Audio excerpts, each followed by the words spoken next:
this is a sock weight yarn, and it's just 3 mitered squares with eyelets in it, so it's not a fancy technique that way. But one of the things I've noticed is that some yarn companies, their skeins are not as consistently dyed as what I required from my company, their standards.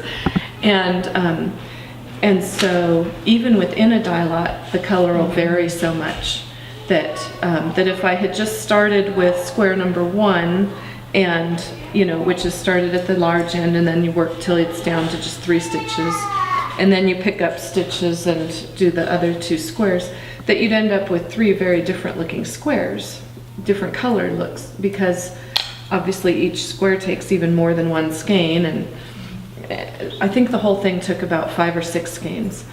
And so I asked this company, I forget which one it is now, but I asked them to please send me as many different dye lots as they had on hand as possible.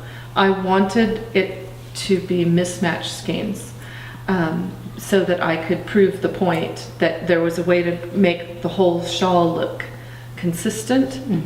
And so what I did is I was able to use a scale, but I showed in the pattern a way to just do it for a certain number of rows, that sort of thing.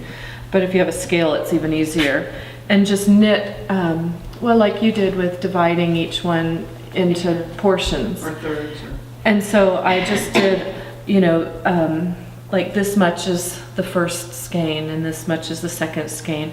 So each of the squares is the same as the other 2, but no one square is entirely one skein of yarn. It's different dye lots, and that's how I got them to all look like they go together.